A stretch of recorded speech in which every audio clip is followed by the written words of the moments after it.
George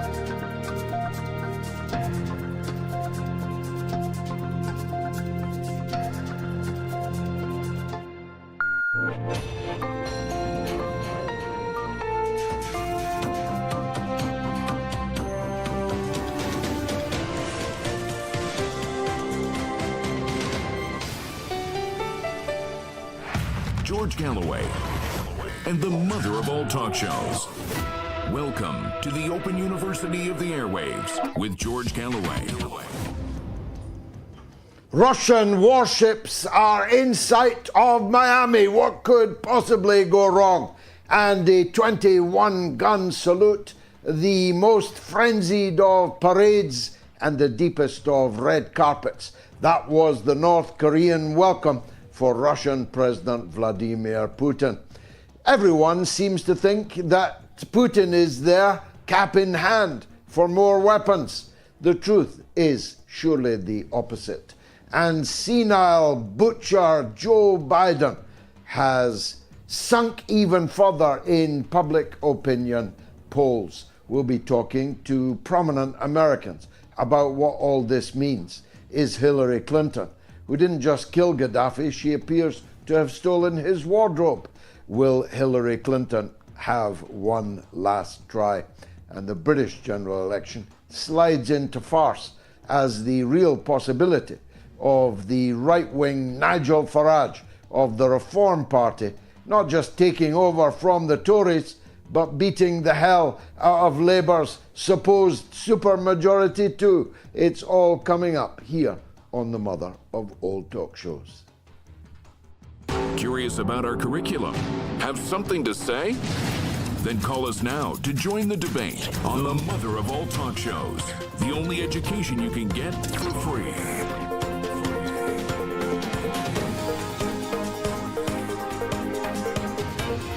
George Galloway, the mother of all talk shows. With George Galloway, the world is our classroom, and you're welcome to sit in and join the seminar.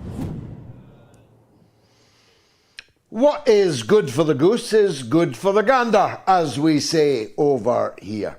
The truth is that the Russians have decided to repay the United States in its own coin.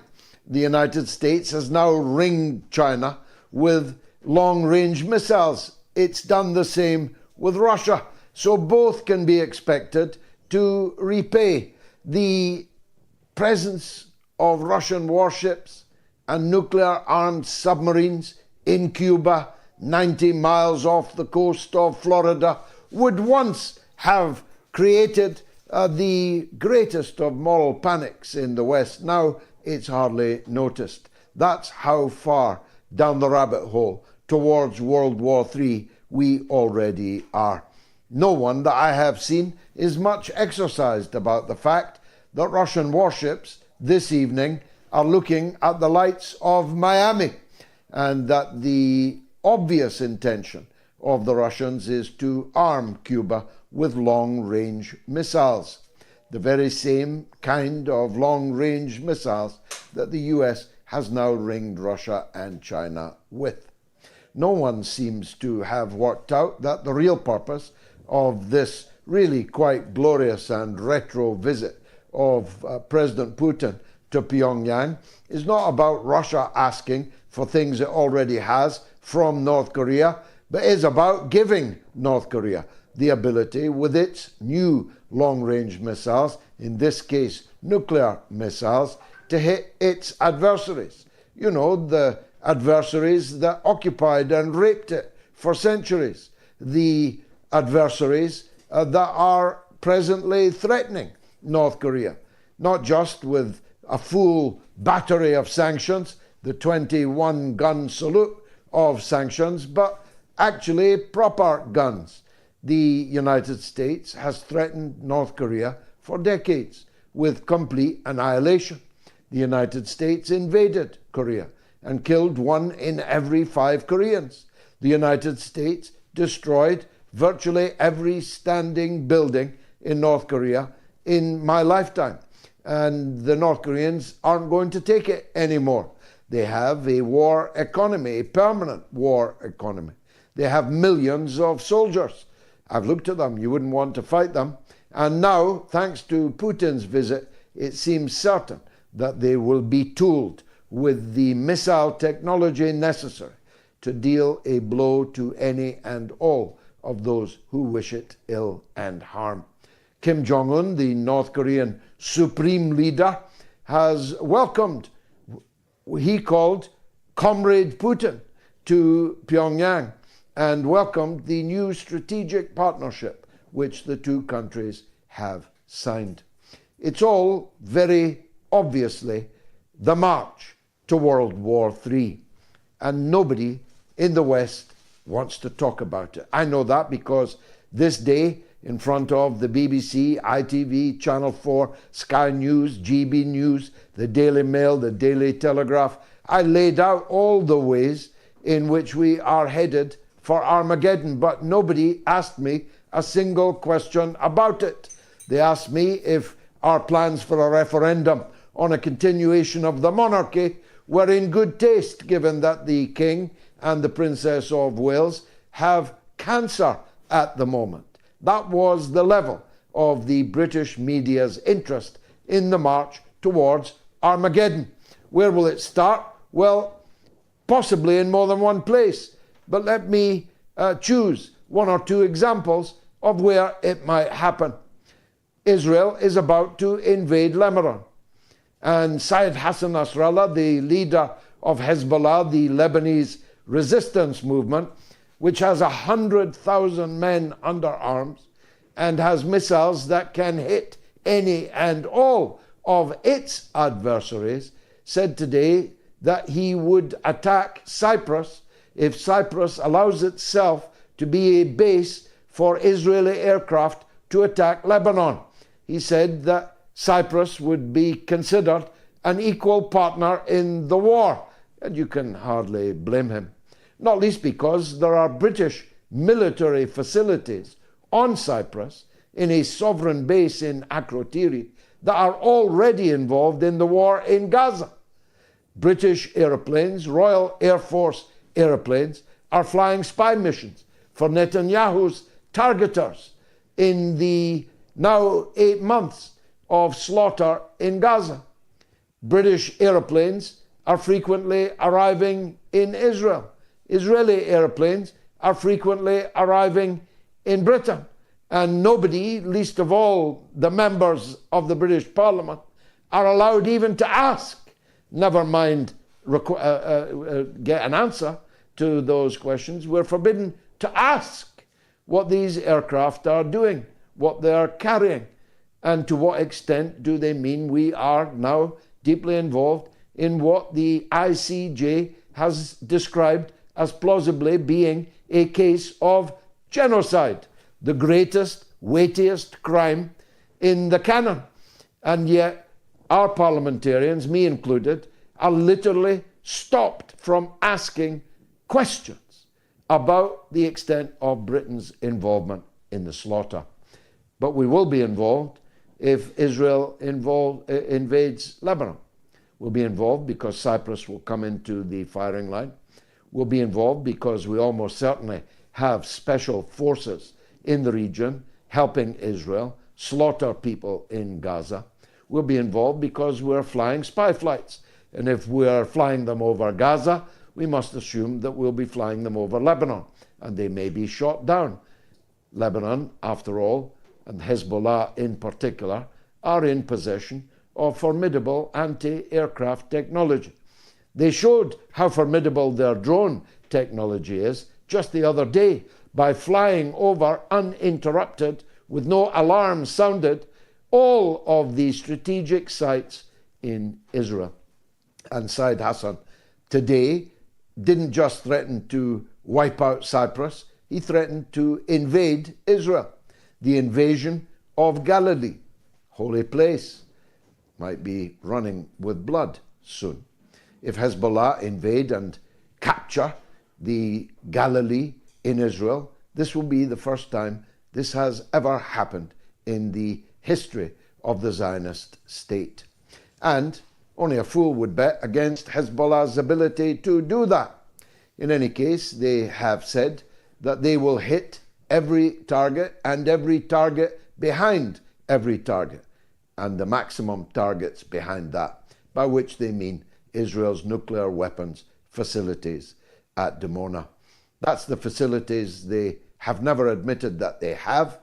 That's the facilities that house hundreds of illegally acquired, undeclared, uninspected nuclear weapons. Remember that next time you hear a hue and cry about the possibility that Iran might make one nuclear weapon. Israel has 250 nuclear weapons, and Hezbollah has the opportunity and has the technology to hit them. And then we're in World War III. That's Armageddon. I've been in Armageddon. It's a real place. And it's not far from Gaza.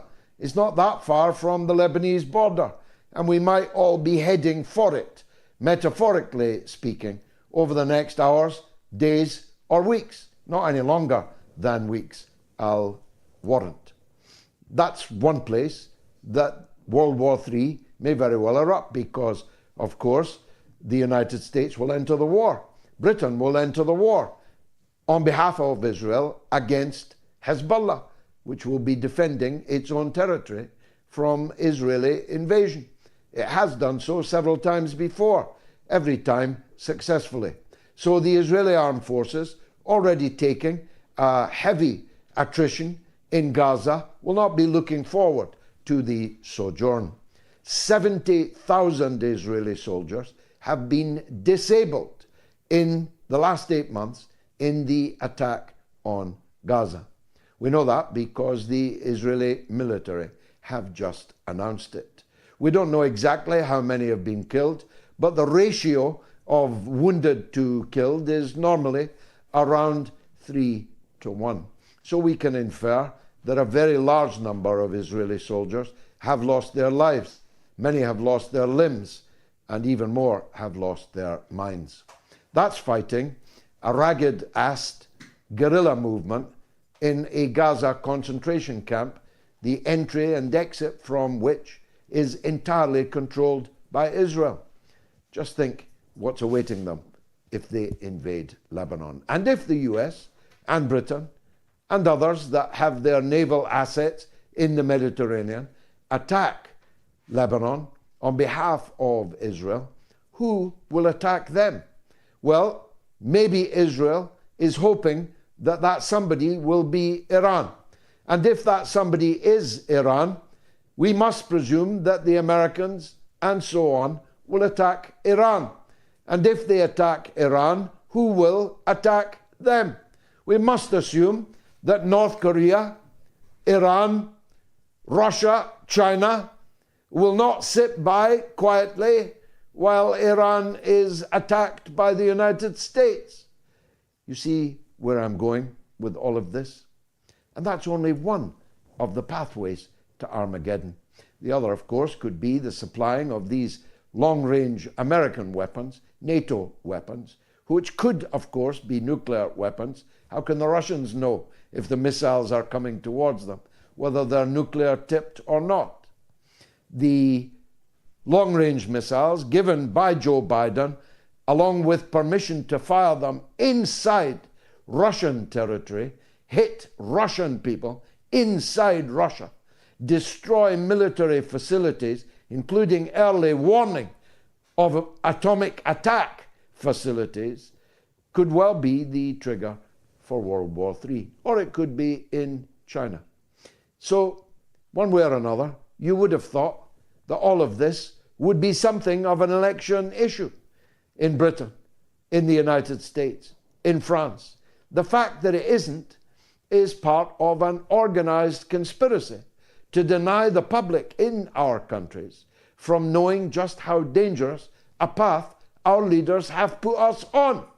They are deliberately suppressing this news, infatuating with all kinds of trivia and balderdash, so that you do not know that we are very close to midnight on the doomsday clock.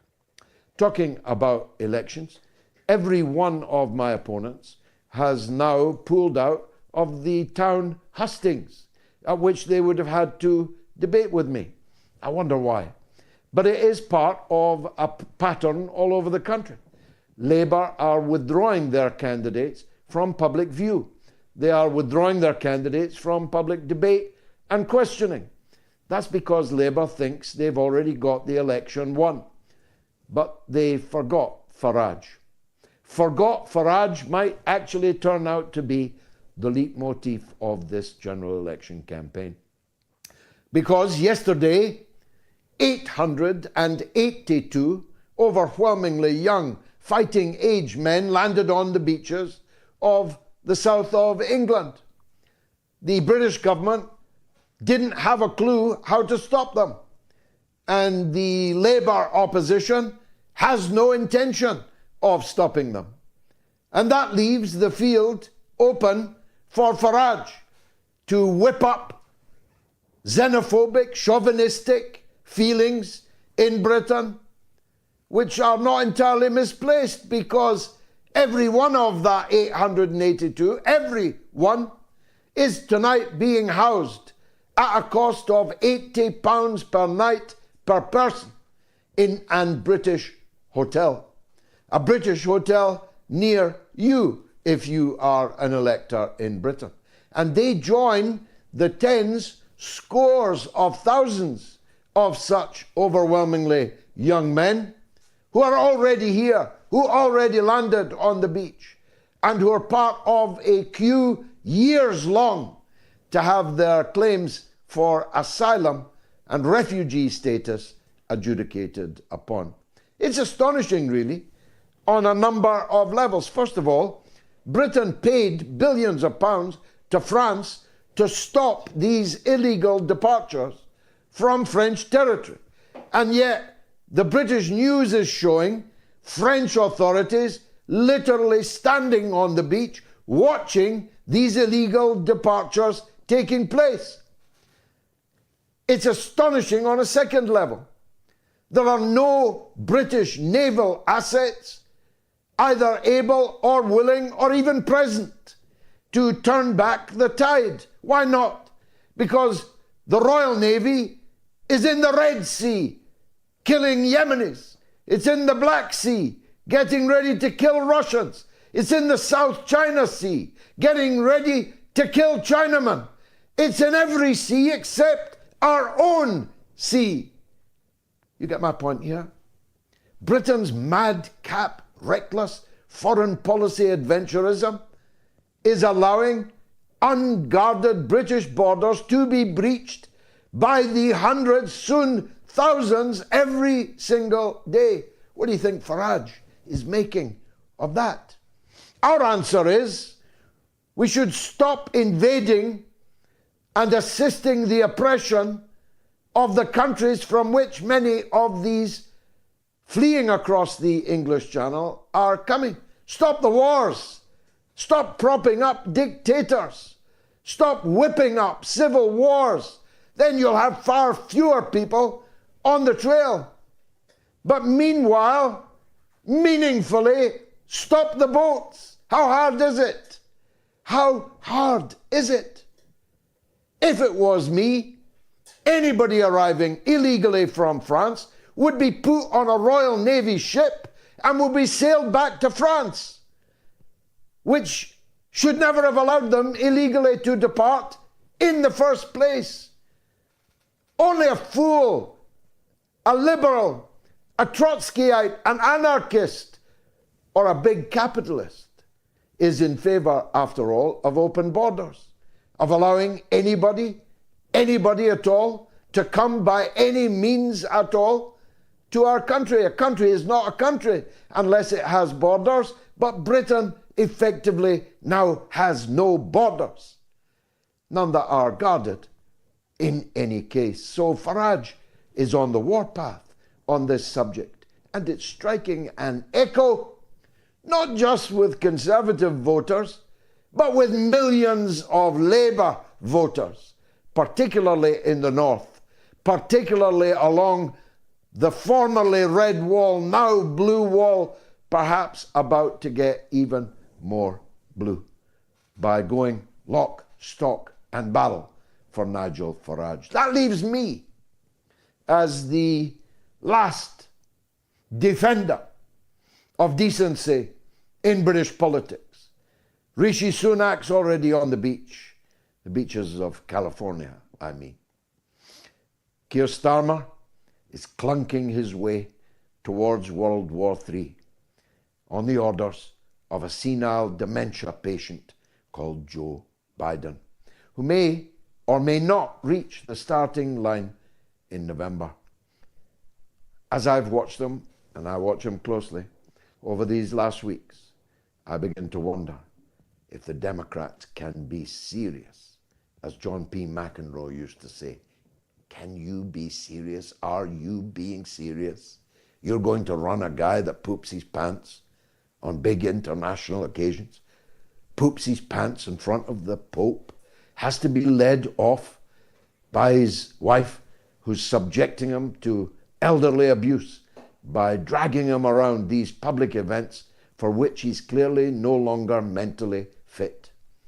If he's not freezing on the stage, he's bending down to facilitate the aforementioned defecations, even though he's still got his clothes on and even though he's standing next to the presidents and kings of the Western world.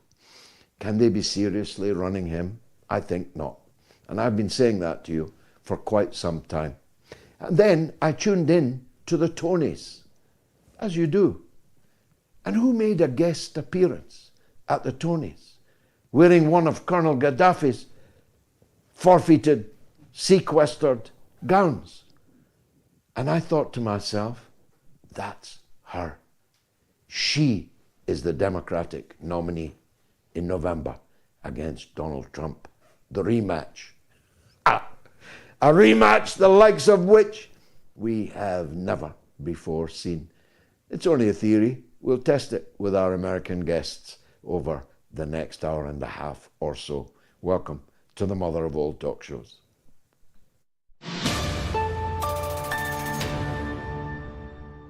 A new dawn has broken, has it not?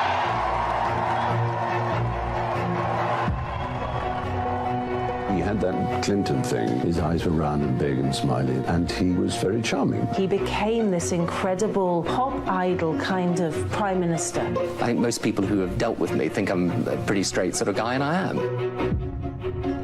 New Labour was backed by the most powerful media interests because they realised he was representing them. He was caught red-handed trading policy in return for hard cash from a businessman. America has no truer friend than Great Britain. Both Bush as well as Tony Blair are now wanting to plunge the world into a holocaust. JP Morgan paid him off for the Iraq War. The man is a war criminal. Is Tony Blair a war criminal? In my opinion, yes. Most definitely. The pursuit of money has become the dominant theme in your life. All these relationships are, in most people's estimation, corrupt relationships. No previous Labour Prime Minister has behaved in this shameful, money-grubbing way. How do you sleep at night? You know, it's that. It's as a person.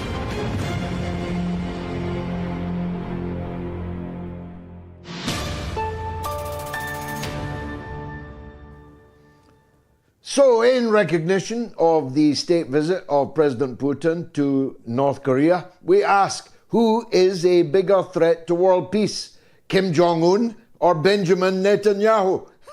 You'll be amazed at the result. 28,519 people have already voted in the poll. And I'm just announcing it now. I'm sure that's going over 30,000 votes and maybe higher than that. You can answer and give your opinion, your vote, on my Telegram channel, t.me/George Galloway, on my Twitter account, my X, on the YouTube community poll, or on the YouTube stream. If you're watching on the YouTube stream, please share with all of your followers and please subscribe to my YouTube channel. And if you're watching on Facebook or on any other platform that allows you to do so, please alert all of your contacts, all of your friends, to the fact that I'm broadcasting live from Rochdale right now, and it's going to be a tremendous show. If you want to comment on what you hear tonight, it's toll-free in the United States and Canada, +1 844 944 3344, and it's free of charge in the UK and Ireland, 0808 196 5522. The international number for those fortunate enough not to live either in the UK or the US, it is 0044 203 966 2625. And welcome if you're listening on KPFK, that's 90.7 FM, right across Los Angeles and Southern California. Ken Klippenstein is an independent journalist of great note, formerly of The Intercept, now freelance, and my goodness, is he breaking stories, one of which I alluded to earlier in my monologue. Ken Klippenstein joins us now from the United States. Ken, thanks for joining us. Your latest story that I read struck me as extremely important. The United States has rushed thousands of soldiers to Jordan. What could that be all about? Well, so the simple answer to that question is we don't know, because the Biden administration has not articulated the reason for this. In fact, nobody noticed it until I was going over a biannual, it's called a War Powers Report, under U.S. law, an important check on the power of the president, which is obviously very powerful in the U.S. government, ability to move troops.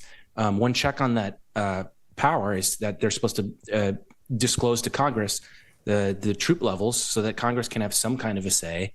They're supposed to be the ones that can, authorize war plans, for example. And so in this biannual report, what I saw was not just a record number of U.S. troops deployed to Jordan, but the highest increase in over that period of 6 months between each War Powers report that has ever existed, going back to the Gulf War. So this is a very significant buildup, and I can speculate as to the reasons. I know, based on people that I've spoken to, that there are there is a covert presence there that's designed to assist the Israeli military amid its war. And so that's one part of it. Another part is that the U.S. is getting pushed out of Iraq. It might be moving troops that had previously been stationed to Iraq there. But your guess is as good as mine, because this White House has not made any comment of this at all, and the media has not talked about it at all. And I'd encourage people to look at that article that I wrote on my Substack about it, because this is all open. You can read about it in the War Powers Report. None of this, I have sources, but none of this is based on folks in the Pentagon. This is just based on publicly available reporting. Well, hiding something in plain sight is an old tactic, of course. Very few take the trouble that you did to crunch those numbers. There are at least three possibilities as to why they're there, aren't there? One is because they're expecting an Israeli invasion of Lebanon, which may set off a general conflagration in the Levant.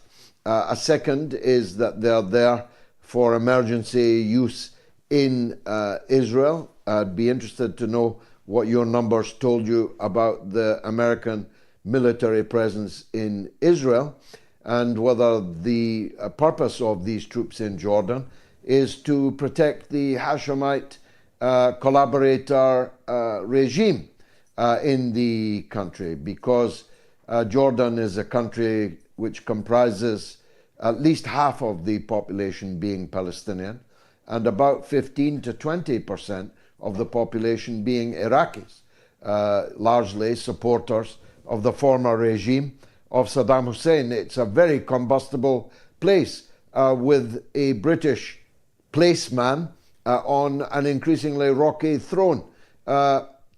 Which of these three grabs you as the more likely?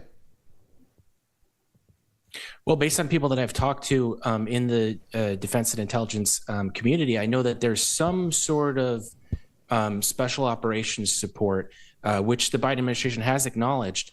They claim that this is only for hostage rescue operations. We saw one of those go very badly. I think got 200 people killed recently. And so we do have special operations forces, think Delta, SEAL Team 6, assisting with that and providing intelligence support. The real question is whether it goes beyond that. My guess is it probably does, but that's what we know that the administration has copped to. You made another point about the U.S. military presence in Israel, which many Americans don't know about, and which the White House has not been candid about. They've never once acknowledged it. But we, for a long time, had a number of U.S. bases that provide munitions support, anti-air support involved in shooting down the Iranian drones and ballistic missiles launched at Israel. I think it was in April. So, they have an extensive presence there. And when I did a story on this recently, I was shocked to find that one of the U.S. military units that had a public official website describing their deployment there, going back years, had been removed. They just took it down without explanation. And so I think for some of the reasons you described, the political combustibility of the U.S.'s involvement in Israel's war has made it very unpopular, not just in the region, but even to some extent domestically here in the United States. And so for that reason, you've seen just the opposite of openness and transparency with regard to the U.S.'s role there, as evidenced by that page that they just took down. Someone from the Defense Department reached out to me in response to a story I wrote pointing that out, and showed me a timestamp showing that page was taken down earlier this year. So that was taken down after the October 7th war began. So there's clearly, from Jordan to Israel, a huge motive on the part of the administration to not want to talk about what role it's playing in the conflict there. What naval assets does the U.S. still have in the Eastern Mediterranean? I ask because everyone seems to think that Israel is about to invade Lebanon again. And I think it's a commonplace that this time, no more Mr. Nice Guy on either side. Hassan Nasrallah made really very firm statements earlier today. He spoke for well over an hour. He may still be speaking. I had to leave it. But the likelihood of a major war between Lebanon and Israel is likely to draw in any American assets, either ground or naval. Yeah, so shortly after the war began, the U.S. military redirected what's called a carrier strike group. There's a small number of carriers. These are huge naval ships that have fighter jets and aircraft that can operate from them. And that's part of why Jordan is so significant, is because the U.S. maintains a secret base there called the Muwafaq Salti Air Base, from which they can fly F-15s, F-16 fighter jets that have been involved in striking these Iranian-backed groups in Iraq, Syria, and elsewhere. But what these carrier strike groups can do is provide even more air support than what they're able to do outside of Jordan, which, because of what are kind of euphemistically called host nation sensitivities, the U.S. has to kind of clear things with Jordan because of the political ramifications of running operations out of there. But what they can do from a carrier strike group is not have to worry about any of that, because they're just operating in international waters. So they still have that strike group there stationed with all the assets that it involves. And they've used some of these assets from strike groups just recently, targeting the Houthis, for example, in Yemen. And part of what's been interesting covering this is how little candor there's been on the part of the administration. I mean, they describe sending the strike group there, they describe surging troops there, but as to the numbers and specifics, they don't say any of it. And none of that is operational security. Because you can deduce a lot of facts about the deployment of these units, as I've tried to do in my reporting, just from open source records. So these are things people can know, but which the Biden administration doesn't want the public to know for whatever reason. When you compare that with the extraordinary amount of disclosure that they provide with regard to their support for the Ukrainians, it's just night and day. I mean, they provide an entire itemized list of the weapon systems provided to the Ukrainians and details about U.S. and NATO support therein. You compare that to Israel, they don't talk about any of that. They don't disclose hardly any of the weapon systems that they're providing, or indeed the U.S. troops specifics about the U.S. troops being sent there. Now, notwithstanding the extraordinary level of support that we already know about, and now we know about thanks to your reporting, still more, Netanyahu knifed Joe Biden in the back in what effectively was a party political broadcast on behalf of Donald Trump. He attacked the US administration as not a faithful friend, as having left them short and dropped them in it by deliberate delays and obfuscations to the supply line. Were you surprised by that? I certainly wasn't. I knew that Biden would be stabbed by Netanyahu, but the Biden administration seems to have taken it rather badly. No, I wasn't surprised at all. I think many Americans were not surprised. If there was anything I was surprised by, it was the fact that Biden seemed surprised by it. They have this court reporter that is given all the White House exclusives, Barack Ravid, and within a couple of hours of Netanyahu's extraordinary statement, which I encourage people to pull up and watch. I mean, how often do you see a U.S. partner like that speaking like that about their elected leader that they're providing billions in arms to? But in any case, shortly after that, there appeared a story in this Axios reporter who has very close relations with the White House, saying they've canceled a meeting with Netanyahu, conveying their disgust with what happened. And what I have to say watching that is, wait, you guys didn't know this would happen? I mean, Netanyahu's not very quiet about his disdain for the Biden administration. So it's sort of comical to on both ends to watch this happen from the Israeli side, and then for the Biden administration to be surprised that it happened. Turning to matters closer to your home, at least, Russian warships looking at the twinkling lights of Miami this evening, Russian submarines in Cuba, the virtually certain deployment of long-range weapons by Russia to Cuba. Once upon a time, this would have created quite a song and dance. I'm old enough to remember one. But it seems not to have frightened the horses at all. Why? Well, the Biden administration is juggling so many conflicts. It's sort of comical that articulated in 2019 in the National Defense Strategy under the Trump administration was the a thematic statement that we need to focus on China now as the primary antagonist or competitor, however you want to put it, to the U.S. And now you look at, we're doubling down in the Middle East. We have there's clearly a lot of concern about Russian influence in Latin America generally. You just provided one example of it. And so, and then we have Ukraine, and it's kind of like, well, what happened to this prioritizing China? I mean, as strategists say, if you do everything, you're doing nothing because you're not really focusing on everything. And that's what we have now. I mean, we've got, a shadow conflict with Iran and various Iranian-backed groups throughout the region. I mentioned Ukraine, concerns about China and Africa. It's like, guys, pick one. And that's something you often hear when you talk to even some of the more hawkish elements within the Defense Department. They oppose, turning back to U.S. Central Command, that's the Middle East Combatant Command, if only on the basis of, guys, we can't do everything. we can't fight in every domain. We have to pick and choose what we want to focus on. Finally, Ken, I know it's not your specialism, as everyone now knows that's watched this interview. It is foreign affairs and, in particular, military and security matters in which you have few peers. But let me bowl what we call a googly at you.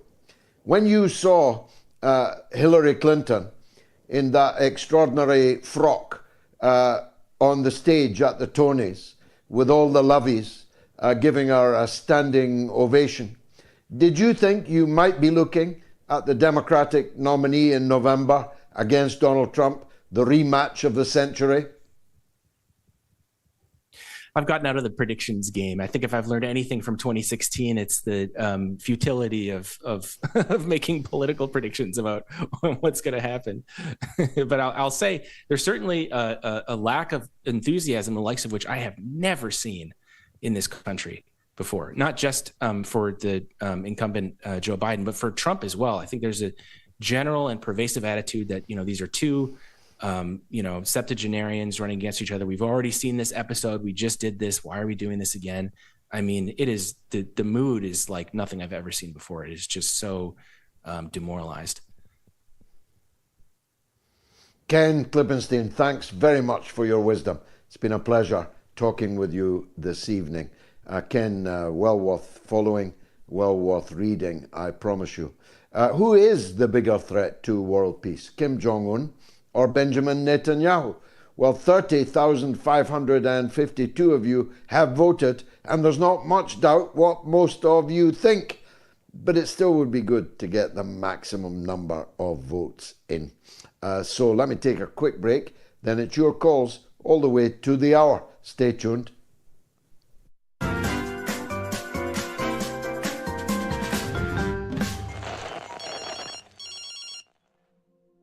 George, I'm just looking at another dimension in this Gaza war conflict. Could this be a religious conflict in the guise of it's not Islam versus Christianity versus Judaism, but an ideology, a Zionist ideology in establishing their leader that is supposed to come in the future, and they will then govern and rule? It's in their ideology, for sure. The Zionists are no more and no less than a nationalist ideology.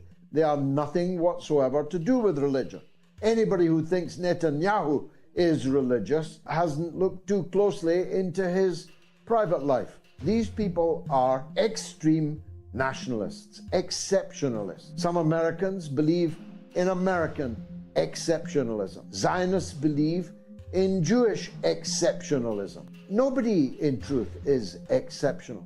There's nothing religious about it. It's about land. It's about nationalist supremacy, ethno-religious supremacy on the land of Palestine. And the Europeans colonized Palestine in the same way that the Europeans colonized South Africa. So fitting, the victims of white European colonialism are coming to the aid of other victims of white European colonialism. And they're doing the whole world a signal service.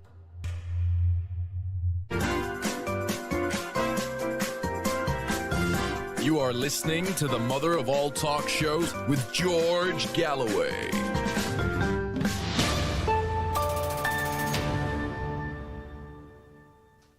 So who is a bigger threat to world peace, Kim Jong-un or Benjamin Netanyahu? You can vote on Telegram, on Twitter, on the YouTube community poll, or on the YouTube stream.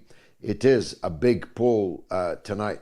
If you want to call the show, it is toll-free in the US and Canada.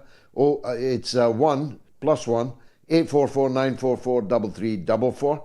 Let me say that again. +1 844 944 3344. Free of charge in the UK and Ireland. 0808 196 5522. And the rest of the world, the number is 44203 966 2625. Let's go to Canada. Talk with Lance, always a pleasure, about Gaza. Go ahead, Lance. I guess when it comes to Gaza, I look at it as a big picture. I see, as far as I understand, Israel's plan for the area is to capture resources and gas and land. But another part of that is to also turn Gaza into like a Singapore or like a financial gateway or financial choke point for Africa, and probably eventually capture the canal. And I think the plan is essentially generational. Like if you look at Germany, just announced a full build-out of their grid to gas, and Israel's working on capturing gas. So essentially, Israel will own Germany's energy supply 20, 30 years from now. So I guess my point is that if we spend all our treasure saying that they're looking after our interests and capturing all this wealth, and then they finally get it, at the end, they will have the power and they won't be dependent anymore. So I don't think there's going to be financial loyalty to the States or to the UK. And also, they're trying to also, from what I can tell, manufacture anti-Semitism so they can get more settlers in to displace people. So, once the plan is done, the Zionist plan... I know your general thesis, Lance. We've talked before about it. I do think that your analysis is too schematic. It presupposes things that cannot be presupposed, like the disappearance of the Palestinians in Gaza, 2.3 million of them. It presupposes that Israel is in need of the tiny bit of coastline called Gaza. But all of Israel has a coastline, and it's all full of oil and gas. The additional oil and gas to be harvested from Gaza is a small percentage of what Israel already has. It presupposes that Africa will allow itself to be choke-pointed. It presupposes that the oil and gas companies will be allowed to buy gas by law in court actions from territory that is now and will be forever legally occupied land. There is no possibility of the UN Security Council changing the legal designation of Gaza to being Israeli land. Israel could illegally annex it, but then oil and gas companies would be subject to court action, including state court action by a variety of states, South Africa, all the Arab states, and so on. It would be a nightmare for the oil and gas companies to harvest the oil and gas from illegally occupied territory, which had been illegally annexed. It would be an unnecessary one also, because of the fact that all of the rest of the coast is legally Israeli territory. And therefore these oil and gas companies can harvest it. It would be presupposing also that Egypt will allow the Suez Canal to be recaptured. I suppose my bottom line with you, Lance, is it presupposes that Israel is some kind of Superman. But we found out over the last 8 months that it is not a Superman. And if they invade Lebanon, we're going to find it out big time and very quickly indeed. Thanks for the call, though. DW says a potential attack on Cyprus was used as a pretext by Blair for his illegal attack on Iraq, wasn't it? Indeed it was. Paul Meany says tiny Gaza, the only concentration camp in the world, suffering butcher Biden, dropping 75,000 tons of US weapons, turned it into a hell on earth. Truly shocking, chillingly dark, demonic, and evil.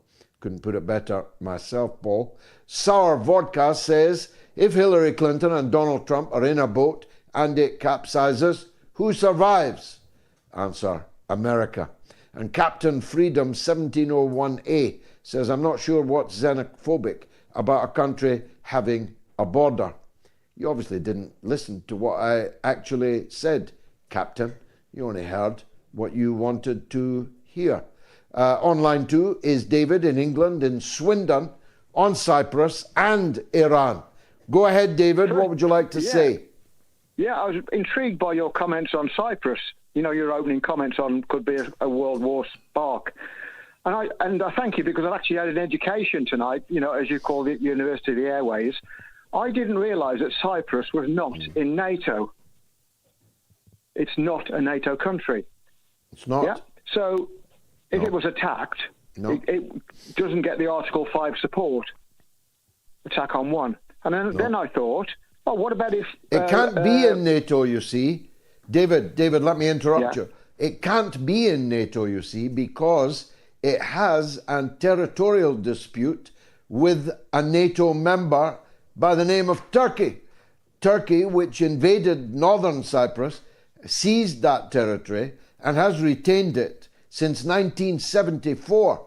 So you couldn't allow Cyprus to gain membership of NATO because Turkey would veto it. Go ahead, Dave.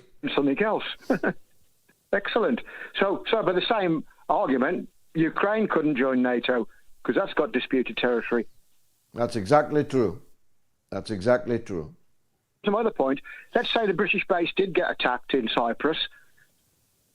The Article 5 attacking has to occur on the land of the country that's being, a thing. So if, I'm not saying this very well, if British troops got attacked on Cyprus, that would not invoke an Article 5 because they have to be attacked on their own territory.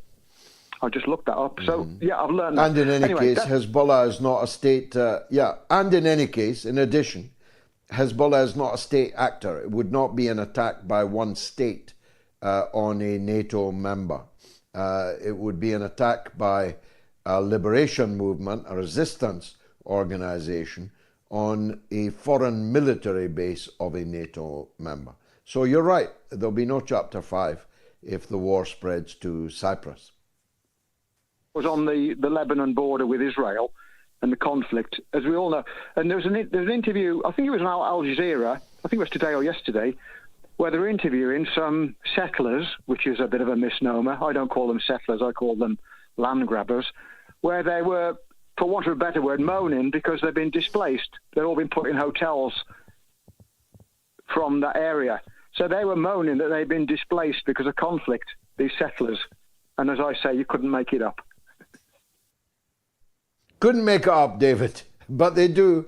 David in Swindon, thanks very much for that call. Now, don't forget, if you've just joined the show, you can download the MOATS podcast from tomorrow morning.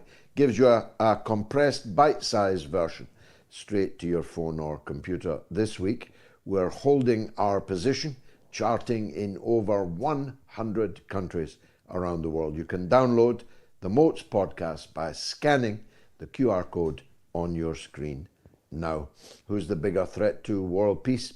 Kim Jong-un or Benjamin Netanyahu? He doesn't win many popularity contests, Kim Jong-un, but he's sure winning this one, and 31,000 of you have now voted on that. Kim Jong-un's visit, President Putin's visit to Kim Jong-un, was a remarkable thing to see. It was like a throwback to former times. President Putin arrived not just to the proverbial 21-gun salute, but to the biggest red carpet I think I have ever seen. The red carpet was about the size of a football pitch. Kim Jong-un was waiting for him there on the red carpet, and the two seemed to be getting on famously. No wonder. Line 1, still in England, Alan in Liverpool on UK housing. Go ahead, Alan. Hello, George. I'll be very compact. Basically, I wanted to comment on the prevailing culture, a culture in which tomatoes going up 20%, petrol going up 20%, food in general going up 20%. That's called this terrible thing called inflation. But if houses go up in 20% a year, there's often national celebration. It seems to be regarded almost as a criterion of economic success. House prices go up, and people take it, especially from abroad, as a reflection of our economic Thatcherite and post-Thatcherite success. And the opposite is the case, actually. It's a sign of political economy pathology. The reasons vary from country to country, but let's say somewhere like America, a lot of the housing that was repossessed by, in 2008, precipitating the Wall Street crisis, a lot of that now is in the hands of hedge funds, indirectly or directly, and they're of course trying to screw rents. In the case of Britain, there's a bit of flipping culture. Probably, in my view, it started in the 1980s when they reduced the tax from 60% to 40%, because that just gave people more money in the higher income classes, and they spent it often in so-called investments. In the case of Canada, a lot of the housing in Toronto and Vancouver is due to that massive amounts of it have been bought by Hong Kong resident Chinese. So it needs to be regarded as a pathology. Look at Mrs. Blair. What did she do when she bought 2 investment flats in Bristol with the advice of her rather cocky friend? And now they have at least 29 homes. Or they did at the time Gayatri and I made our film, The Killings of Tony Blair. God knows how many they have now. They've got a property portfolio worth hundreds of millions of pounds. Alan brilliantly observed, as always. It's one of the reasons why one of the flagship policies in the Workers' Party manifesto, which I launched in Manchester today and which can be found all over the media this evening, it's one of the reasons why our flagship policy of building 1 million council homes is so important because, of course, if you increase the supply of homes, you will reduce the price. And far too much British capital is tied up in bricks and mortar and not being used productively as investment in goods and services. Thanks for that call. Frank Carlisle says, George, if you were PM, would you throw NATO out of our country? It's our number one policy, Frank. We would end Britain's involvement in all imperialist wars and withdraw from NATO. African Pagan says, it's astonishing as I am a British citizen, but because I live in South Africa and haven't renewed my passport for 20 years, I now have to apply as if I'm a foreigner. And Angel said, I was so impressed with Craig Murray, Chris Hedges and Richard Medhurst's speeches in Blackburn the other night. I recommend everyone watches it and shares it widely. I do the same, and even better, we've got Chris Hedges coming up in the second half of the show. Colin in the UK says, George, Gary Neville is in the Labour Party political broadcast. Just use your classic, two cheeks of the same backside. Wow. Thanks, Gaz. I hope you gave me proper attribution.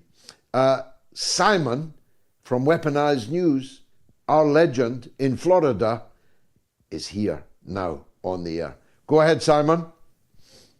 Greetings to you, Mr. Galloway, and to your worldwide audience. I'll be brief because I know you've got time restraints at the top of the hour with your syndicated show in Los Angeles. Many congratulations for having achieved that Western media breakthrough, in addition to all your other fans in South Africa and Ghana and the so like.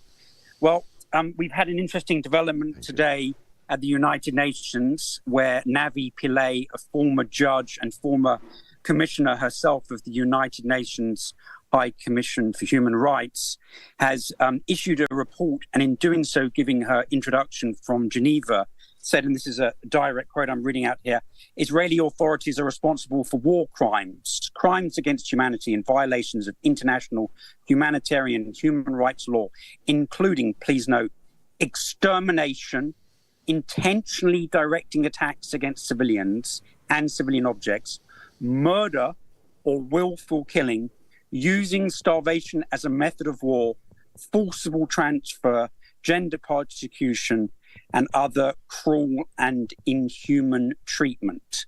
Now, it should be pointed out in fairness that they have identified some acts undertaken by the Palestinian resistance that appear to be indiscriminate in nature due to their inability to control the flight of their rockets and so forth. But I think quite a round condemnation there, and particularly timely, as it seems, unfortunately, in the spate of threats that are emanating both from the leadership of Hezbollah and the Israeli government ministers, that we're in an exceptionally fraught situation now in Lebanon. It looks like combat could occur there at any moment. And one has to reflect on how little the G7 reflected upon this while they were meeting in Puglia last week. And during that meeting, of course, as you and I previously discussed, Joe Biden signed that 10-year defense agreement with Zelensky. I thought it's so important that last night I put out a rapidly produced 1-hour documentary reviewing that 10-year extendable bilateral security document that includes all of its implementation procedures for hundreds of billions of dollars. And your audience, should they be so inclined, will be able to find that at weaponizednews.com. I think it's one that will stand the test of time, though hopefully it won't be for 100 years, as Grant Shapps would like. Outstanding, as always, our legend, Simon in Florida of weaponizednews.com, a must watch for all matters that we discuss here on the mother of all talk shows. Coming up after the break, it is the one and only, the man who should be the Secretary of State in the United States. Instead, he's a guest on the mother of all talk shows right after this very short break. Stay tuned.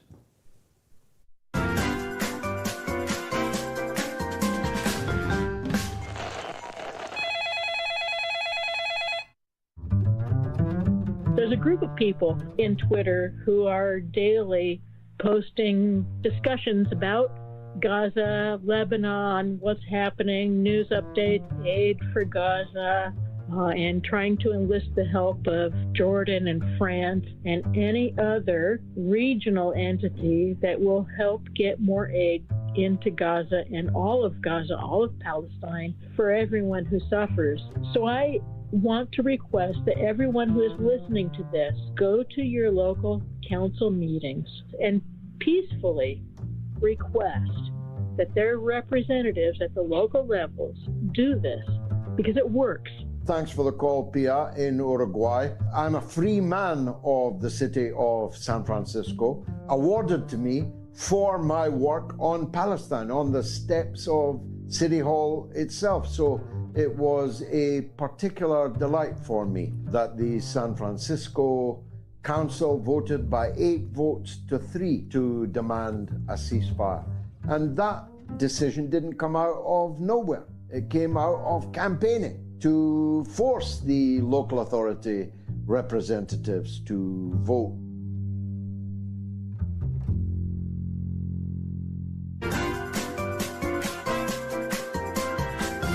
You are listening to the mother of all talk shows with George Galloway.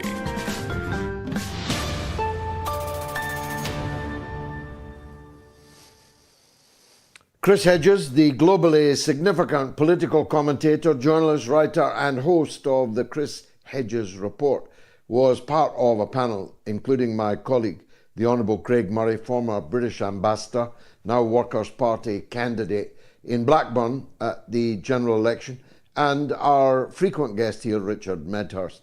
By all accounts, it was an outstanding success, and the tape of the meeting, the recording of the meeting, should be studied by everyone. I'm glad to say Chris joins us now. There's so much to talk about, Chris. Let me dive right into it.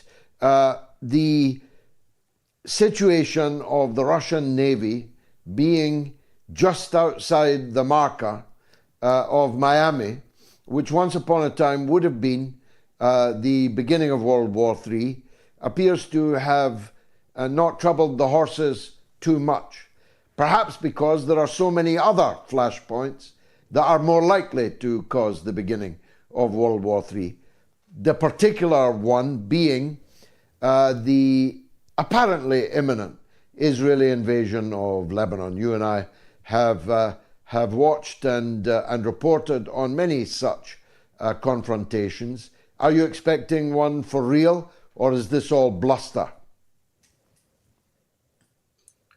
I don't think it's bluster, but I also think it's suicidal on the part of Israel, because the last time they went into Lebanon, they had to scurry back behind the Lebanese borders. It was at best a stalemate, and I think there's strong argument that Israel suffered a defeat.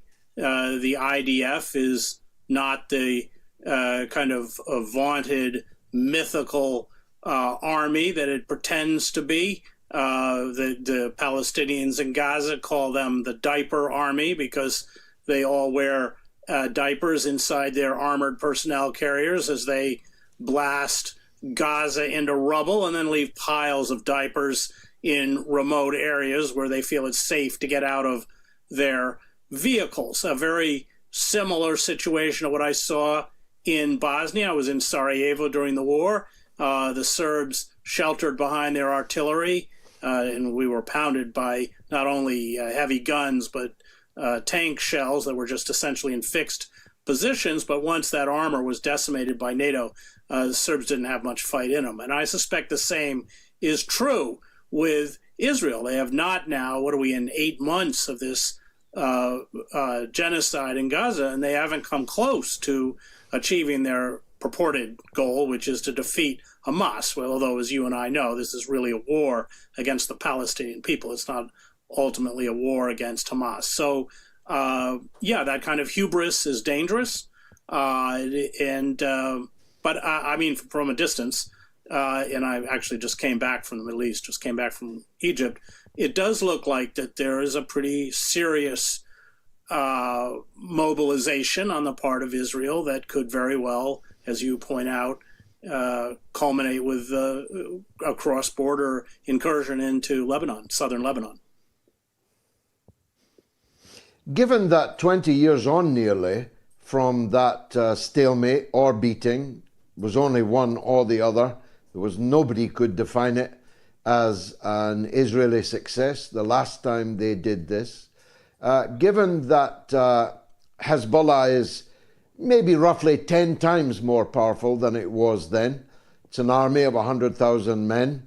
It has missile technology, drone technology, anti-aircraft capability, which was undreamt of in 2006. Given that, why would Israel take what, as you described it, would take such a suicidal action? I mean, is it possible that as other leaders have become in wartime, that the Israeli leadership has simply become unhinged?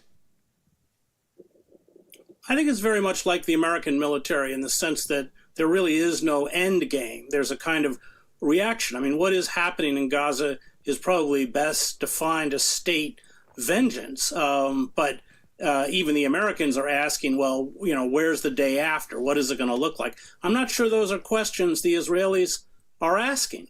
Those aren't questions the Americans really asked in a meaningful way in Iraq, in Afghanistan, in Syria, in Libya, countries of which they ended up kind of either completely destroying or bifurcating, in the case of Iraq, into three distinct entities, or in the case of Libya, creating these failed states. So I'm not sure that, and that's one of the things that's frightening. I don't think the Israelis have asked those kinds of questions about where they're going in Gaza, and I'm not sure they're asking those kinds of questions should they carry out what looks like an imminent assault against Lebanon.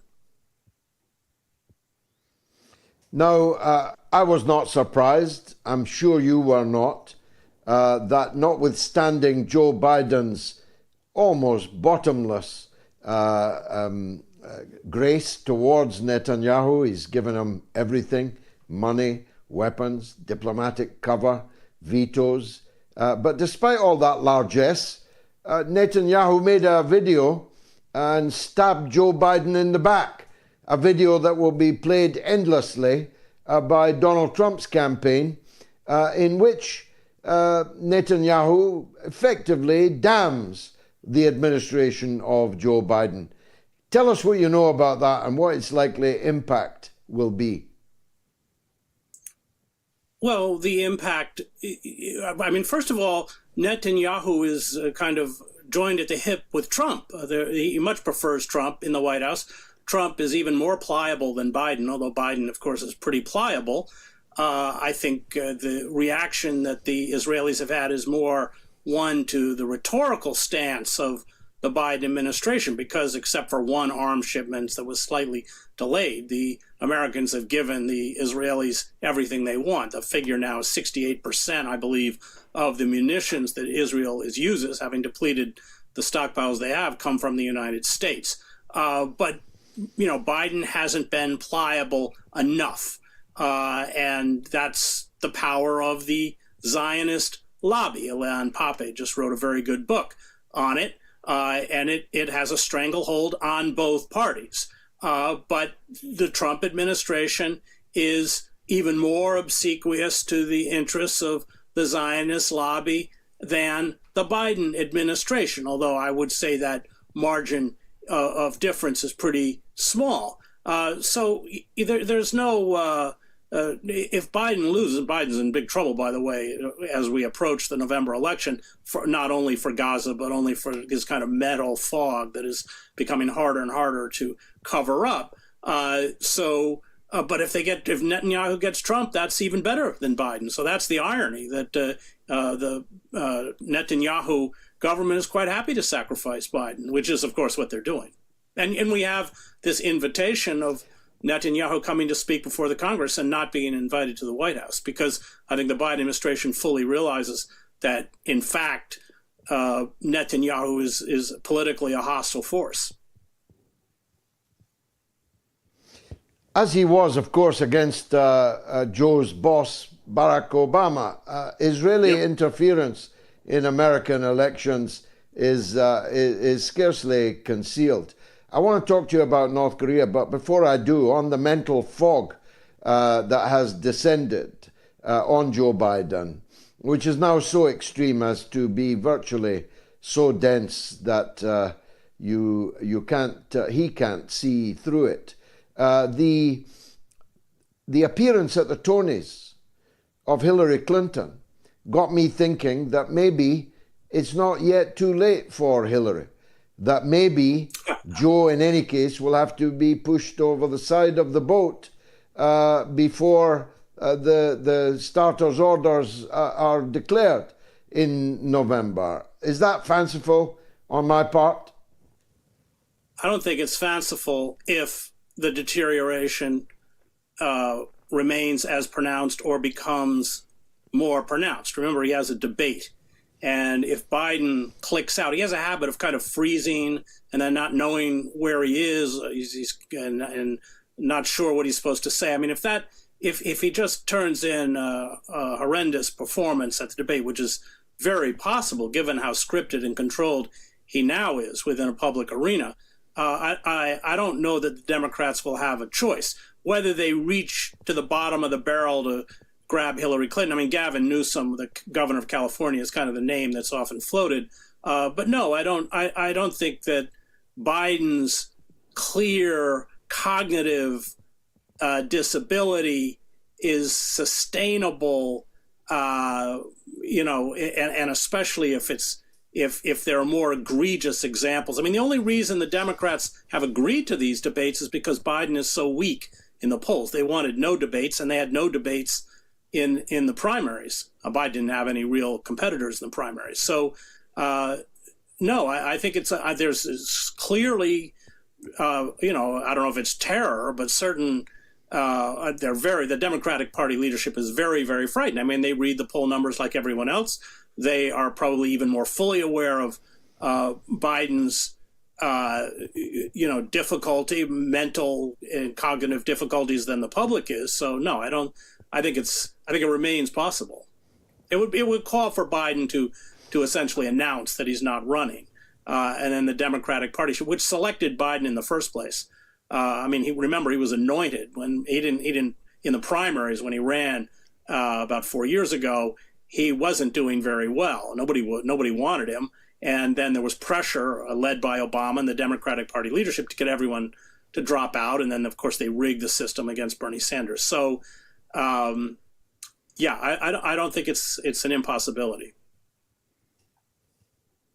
I mean, nobody could look at Joe Biden and say what that guy needs is another 4-year term as the president of the United States. Nobody could conceivably think that, which would, of course, give us a president, Kamala Harris, who doesn't even have the excuse of being extremely old. Right. Yeah, she's one of the least popular politicians. But she's absolutely, she doesn't exude any kind of personality at all. So I don't know that they would go for Kamala Harris. Who knows I don't know what the internal thinking is. I mean, a figure like Gavin Newsom could be a powerful counterweight to Trump. But, who knows what the Democratic Party is controlled by powerful moneyed interests like Goldman Sachs, and those are the people pulling the strings and deciding who's going to run, who's going to best serve their interess. It's which is how we got Biden in the first place. Turning to North Korea, Putin arrived to the heartiest of welcomes, biggest red carpet I've ever seen. What's your take on what Putin is doing there? Well, we know what Putin is doing because the goal of the proxy war in Ukraine had two primary objectives. The first was isolating Putin from Europe. They achieved that. And the second was degrading the power of the Russian military. And although Russia is certainly now winning the war, and as I think we all knew, in a war of attrition was inevitable, but it certainly damaged the Russian military. So Putin was pushed into the embrace of China, pushed into the embrace of other countries that are treated like pariahs, including North Korea. And what they're doing is building a kind of alliance. I wouldn't call it, like the non-aligned movement of Tito and Nehru and Nasser, but some kind of a counterweight, and a powerful counterweight to American hegemony. Remember, it all revolves around the dollar. The day the dollar is no longer the world's reserve currency is the day the American empire collapses, because it can no longer sustain itself financially. Nobody will buy our debt. When the pound sterling in the 50s was removed as the world's currency, that was a severe economic blow against Great Britain. The same would be true. It would even be exacerbated by the United States. So that's what we're clearly moving towards, and the consequences of that for the American empire, and ultimately, by extension, for Israel, is devastating, if not fatal. Chris Hedges, as always, an education talking with you. And everyone, please watch Chris and Craig Murray and Richard Medhurst. Their public meeting was first class, world class. Chris Hedges, political commentator, journalist, writer and host of the Chris Hedges Report. Scotland are defeating Switzerland by 1-0 at this point in time. Please keep me posted about that. Let me tell you how the poll's going. Kim Jong-un, 2% of our Telegram audience think he is the bigger threat to world peace. On Twitter, 20% of the audience there that voted there thinks that Kim Jong-un is the greater threat to world peace, but I'm afraid 20% is the highest. In the YouTube community poll, 9% blame Kim Jong-un, and on the YouTube stream, only 4%. Everybody else, 98, 80, 91, and 96% say Netanyahu is the man. 31,402 votes have been cast. You've still got about half an hour. It would be good to get that turnout even higher. If you want to call, US, Canada, +1 844 944 3344. UK and Ireland, 0808 196 5522. Worldwide number 0044 203 966 2625. Let's take a quick break, and then it's Mo in Cornwall on Brexit.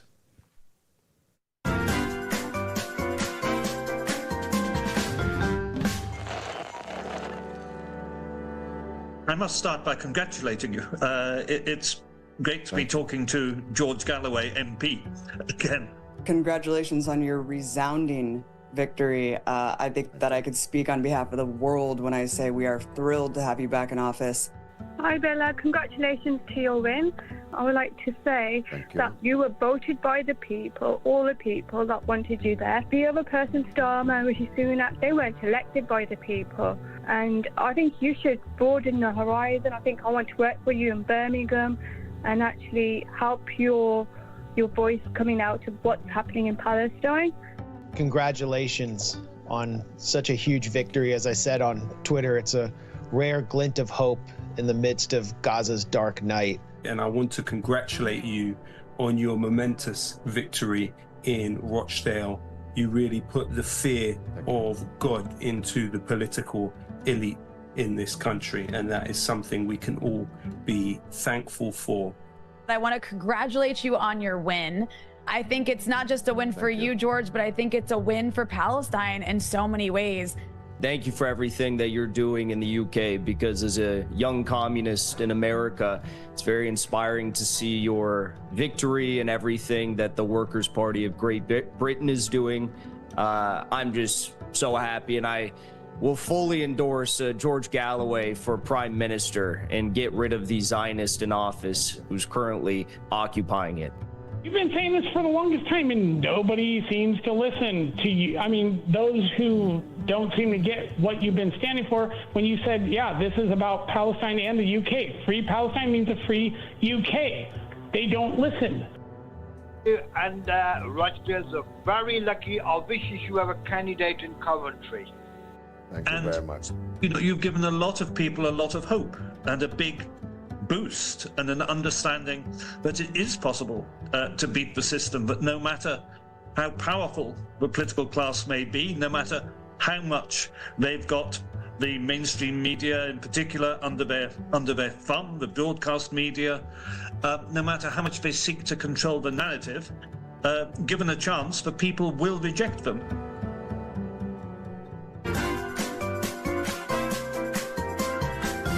You are listening to the mother of all talk shows with George Galloway.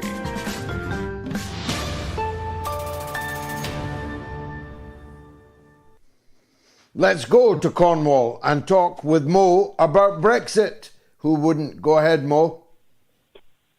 Greetings, young George, and many congratulations entering back into the Houses of Parliament where you rightly belong. Thank you, sir. Pleasure. My question basically is in relation to Brexit.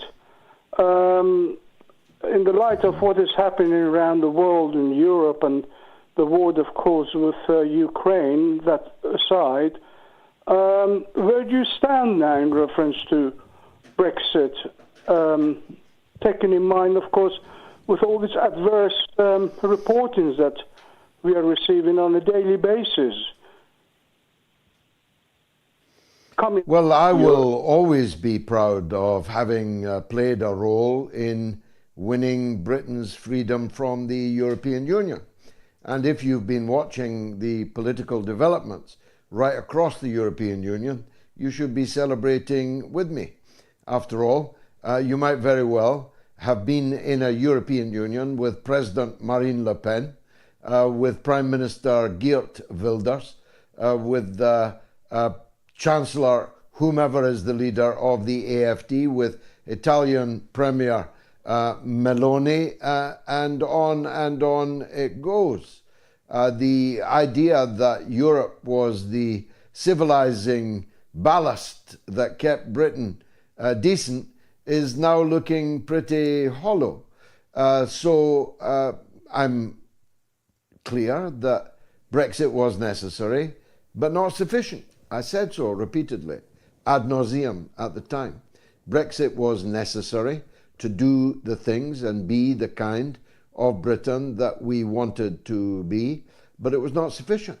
We also needed a government determined to make the best of the independence that we won.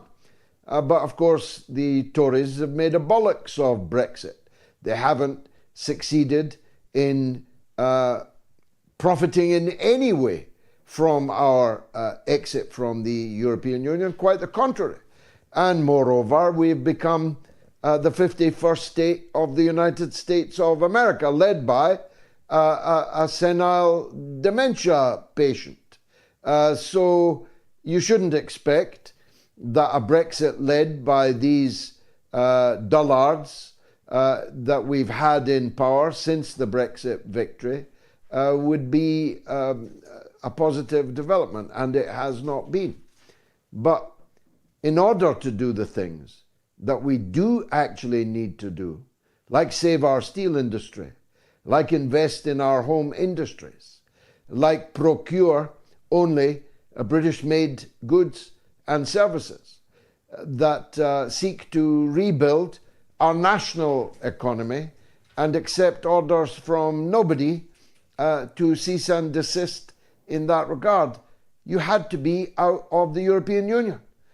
In order to run a deficit, you had to be outside the European Union, a deficit of more than 2.5%. You had to be outside the European Union. In order to tell the police forces in Britain they can only buy cars that are built in Britain, you had to be outside of the European Union. In order to say that a publicly owned railway system will have to build all of its railway carriages, its rolling stock, in British manufacturers, you had to be outside the European Union. In order to say to British shippers that you must build your ships in Liverpool, in Glasgow, in Southampton, in Portsmouth, and so on, you had to be outside the European Union. In order to have economic freedom, you had to be outside the European Union. In order to save our steel industry, you had to be outside the European Union. The fact that we've not had a government that was vaguely interested in doing any of these things with Brexit is the problem. But we've got a chance to fix that, don't we? On the 4th of July. Let's not lose that opportunity. Convex Fungus says, settlers, land grabbers is too polite. Robbing, murdering thieves, more like. And Sammy Gitt says, what's scary in the free democratic West is we are living in a clown world, really, where there's a new episode every day with ever bigger, more ridiculous lies presented with a straight face. Well said, Sammy. Naveen says, will the Workers' Party release Julian Assange immediately after it takes power? Why not make it a campaign issue? We very definitely have made it a campaign issue. Terence, our old friend, is in Norwich on the UK elections. Go ahead, Terence. Good evening, Mr. Galloway. Nice to speak to you, and keep searing fine fettle. I trust you and yours as well. My point is that I'm not a fan of any of this great man of history at all. Never have been. I like people that do things, actually do things. And the wonderful man on Iron Bevan and William Beveridge, Minister for Health and Housing, Bevan, you remind me of him tonight when you said what you were doing in concrete terms, literally, not metaphorically, will be to build 1 million homes. I like that very much indeed. And what are the rest doing, Miss Galloway? Where are these mannequins parading in the background, scurrying away? Can you tell me what they're actually doing? Well, that's the reason for Farage's rise, Terence, because they're not actually doing anything. Rishi Sunak's highlight was being on his knees in a field trying to entice sheep to come and eat food that he'd brought for them. And the sheep very sensibly all ran away. Keir Starmer has not appeared in any public event. What you see on the television purporting to be a public event, if they panned out with the camera, would show an empty space. They cram 15 or 20 paid apparatchiks, councillors and MPs into one camera lens and call it a public event. They do not face the public in the way that I do every night, unscripted. They will not. You'd be vetted within an inch of your life if you were ever allowed near Keir Starmer. And that's because his robotic style, his lack of dexterity of thought and of speaking, he's the worst speaker of any. You talk about an Aaron Bevan, one of the greatest orators in British political history. Imagine mentioning an Aaron Bevan and Keir Starmer in the same sentence. Try it and you'll see just how absurd it is. Alas, alas, Switzerland have equalized. Let me give you the phone numbers again. In the US and Canada, +1 844 944 3344. In the UK and Ireland, 0808 196 5522.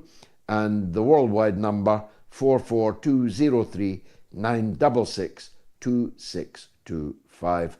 32,104 of you have voted on who is the bigger threat to world peace, Kim Jong-un or Benjamin Netanyahu. Sid Hatfield says, these migrants couldn't be coming to Britain or the US because they believe there's a future for them in those countries. It has to be because capital is bringing them to the UK and the US. And James Klugman, great name, says the Samson option death cult has always been a threat to mankind, and many of the evangelicals cheer on. And they say they are anti-abortion.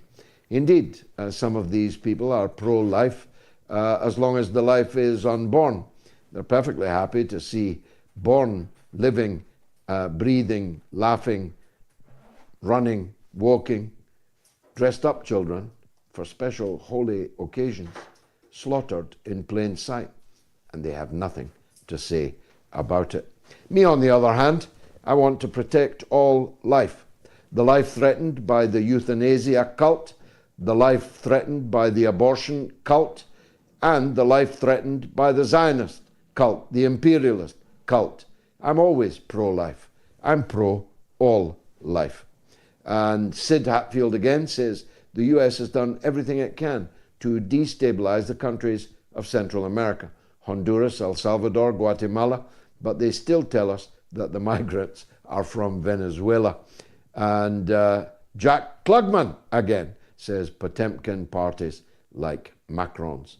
Bambala 7 says America has become a pooptocracy. Very, very good. I'll need to take a break on that note. If you will forgive me, I'll be right back.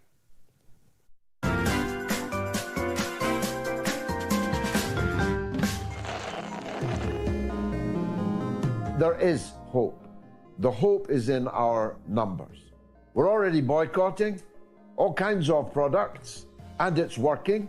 They're all reporting significant drops in profit. We need to boycott. We need to protest often in numbers and with imagination. When we get the opportunity to vote out the parties that are supporting the genocide, we must take them. And if that opportunity isn't yet available in your area, you need to make it. You need to join with people intelligently, shrewdly, in a way that will punish the incumbent genocide enabler. You can link up your church with another church, your trade union with another trade union, your community organization, your nursery, whatever, with another in Palestine. You need to reach out to them so that they know that people in Canada and in Britain and everywhere in the world are thinking about them, because that is important for their morale. We're entitled to feel a kind of gut-wrenching sadness at what is going. We're entitled for our hearts to be broken, but we're not entitled to allow our spirits to be broken, because the people there are depending on our spirits.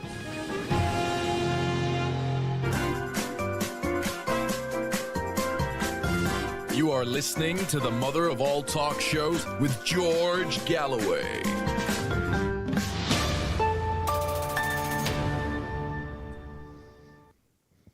I wonder if Kim Jong-un ever imagined that he would score so well in an opinion poll in the United Kingdom, the United States, and indeed around the English-speaking world. Who is a bigger threat to world peace? Kim Jong-un on Telegram. Only 2% of the respondents think that Kim Jong-un is a bigger threat to world peace than Benjamin Netanyahu. How low has Netanyahu's stock sunk?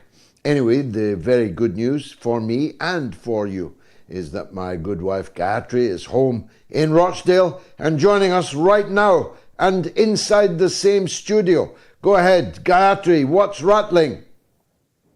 Well, earlier you mentioned Tony Blair and his many, many mansions. God knows how many he has now. You referred to the Tony Blair film, and it made me think of Noam Chomsky. Because obviously we interviewed him at length about Tony Blair, and of course he died today. Who died today? Noam Chomsky. No, he didn't. It was a false alarm. Chomsky is still with us by the grace of God. By the grace of God. And a lot of people fell for what turned out to be a premature announcement of Noam Chomsky's death. But you're right, when that was in the social media, I recalled that interview with him in a hotel in London. He was already very old and quite frail, but his powerful testimony is one of the highlights of our film, The Killings of Tony Blair, which incidentally you can see free of charge if you become one of my Patreons, patreon.com/George Galloway. all the proceeds of which go into our media work. So if you can possibly join our Patreon, please do so, and you'll get the killings of Tony Blair. You'll also get Killing Kelly, our subsequent film about the very strange death of Dr. David Kelly in an English woodland, or was it in an English woodland? Sorry to interrupt, Gayatri, go ahead. Well, I'm even more sorry to announce or to support such a hoax. Apologies to family, and long may Noam Chomsky. No, I don't think it was a hoax. I mean, he is in hospital. It's not really a hoax. He is in hospital. He is extremely ill, and he is, I think, in his 90s. So it would have been no surprise if he'd passed away, but thank God he didn't, and his wife announced so just a few hours ago. Please continue. What else have you got? Here, I have a very interesting letter from Joe. He says, George, how dare you speak up for workers? How dare you speak up for peace? And finally, how dare you tell it as it is? You would think you were a permanent inmate in Broadmoor, judging by British media. It's when I start thinking like them that I will question my sanity. I am such a proud member of your party, and I sleep well at night. My conscience is clear. All I ask is you keep going. Don't stop and win the seat in the next government. That's from Joe. Thank you. Well, it is going to be interesting. Gayatri, you were there today. The BBC were there, ITV, Channel 4, Sky News, GB News, the Daily Mail, the Daily Telegraph, and the Press Association, Uncle Tom Cobley and all. But they acted as if the things I was saying are like from another planet, when in fact, anyone old enough to remember the late and great best Prime Minister we never had, Mr. Tony Benn, would have automatically recognized it as standard Bennite Labourism. I wasn't calling for a blood-curdling revolution. I wasn't calling for the peasants to get the pickaxes out. I wasn't calling on people to eat the rich. I was proposing an economic and indeed foreign policy prospectus that was once ABC in the socialist part of the Labour Party, but now they look at you as if you were calling on UFOs to come down and rescue us. Exactly, and we have parts in our manifesto that used to be in Labour's manifesto, but are no longer. I mean, as you said, go figure. Yeah. What else is rattling? Kevin Hopkins, right? Dear Mr. Galloway, it isn't often, if ever, that I disagree with you, but when you said that voting for either Starmer or Sunak would be a vote for the same old, I have to disagree. A vote for either would be a vote for much, much worse than what we have witnessed since the demise of the real Labour Party. Indeed, it will be a vote for more bloodshed and genocide in the Middle East, for more Russians and Ukrainians being sent home to their families in a box or in pieces, and might indeed be a vote for the end of all life on our beautiful planet. Many of my friends and family back home. In fact, I said so, didn't I? I said so today. I made the prediction today in front of all the media, and I stand by it. If Keir Starmer gets a majority government on the 4th of July, within 6 months, Britain will be at war. There will be British troops openly in British uniforms at war. He's the most dangerous Prime Minister that we have ever had, and I include Tony Blair in that equation. Why? Because Blair had other attributes that partially mitigated until Iraq against the total destruction of his reputation. Starmer is Blair without the laughs, without the polish, without the style, without the skill, without the dexterity. He is unvarnished and utterly bereft of any saving grace. He's Blair without any of the redeeming features. Yeah, so Kevin Hopkins is from Liverpool, and he said that many of his friends in Liverpool say that they rather vote Tory than New Labour.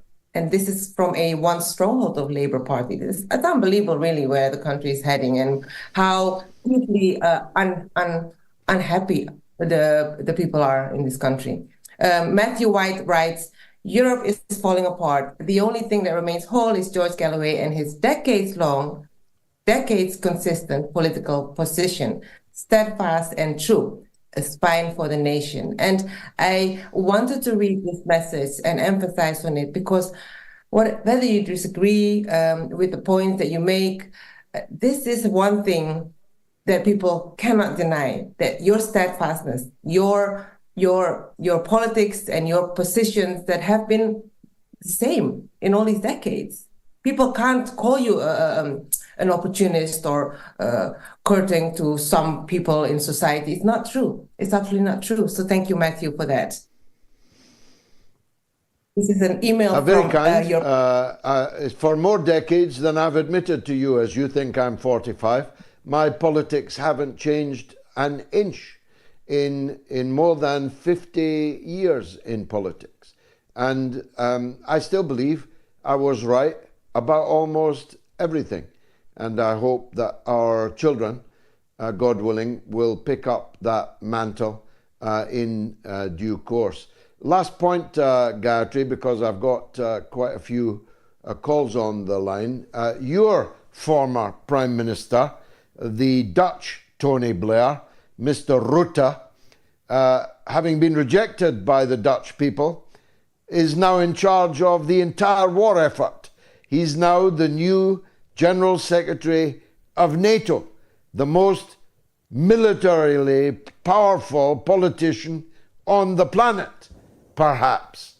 Now, we had a Norwegian tailor, Norwegian Wood I used to call him, Stoltenberg. He's gone to run the Norwegian Central Bank. Not quite the same luster. How much can you tell us about Rutte? To what extent is he just another Tony Blair? He's exactly that. He's exactly Tony Blair, the Dutch version of the Tony Blair. But like Starmer, without the laughs, he was a very static, very dogmatic, very boring prime minister, very same old, really. And he missed that, he lacked that energetic spin in his step, basically. So it was no surprise that he obviously was voted out. But what you said earlier at your press conference of the manifesto launch is that the media helped engineer the Starmer government. And in the same way, that is true of Rutte as well. The media helped Rutte portray him in a way for him to stay in power the long time he had been and now exit. And then when the first news arrived of him potentially becoming the new NATO leader, it was almost like set in stone. This is the pathway was meant for him. This was the revolving door, also mentioned in our Tony Blair film, that was made for him.